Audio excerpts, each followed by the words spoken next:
My name is Shane Tobin. I'm the CEO of True Wealth, and this is Rate My Finances. I'm 34, earning €66,000 a year with no mortgage, no kids and no debt. I'm currently renting with my partner for €1,700 per month. I pay 1,000 of that because my partner earns less than me. Here's where my money's at. Current accounts, usually around 4 to 6,000. Pension, €78,000. Pension contributions, 7.5% matched by my employer. I have an ETF worth €46,000 invested in the S&P 500 and FTSE style funds. I have a Zurich investment fund worth €10,000. I have no mortgage deposit pots specifically set aside. I have no loans and I have no debt. My main goal is to buy a house as soon as possible. I've built up savings and investments over time, but there hasn't been much of a plan behind it. I usually just add money to ETFs when I remember and leave it there. So first off, this person is doing an awful lot right.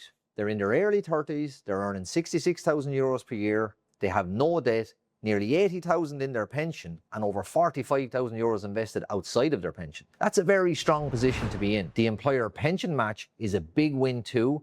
That's free money and they're capitalizing on that. But here's what I do to improve it. The main goal here is buying a home in the immediate future, but they don't have a dedicated mortgage deposit pot. That's the biggest issue I can see. If you want to buy in the next year or two or urgently, your deposit money probably shouldn't be floating around in investments that can go up and down. I'd start by splitting money into clear buckets. One pot for the house deposit, one pot for emergency savings, one pot for long-term investing, pension, one pot for having fun. Right now, it sounds like the money is growing, but it doesn't have a clear purpose. The current account balance of €4,000 to €6,000 may also be on the light side, especially if you're planning to buy a home in the near future. Before buying, I'd want a separate emergency fund because the cost of buying a home doesn't just stop at the deposit. It starts right there. Then I'd look at protection. No mortgage and no kids in the past means it may not have been urgent before.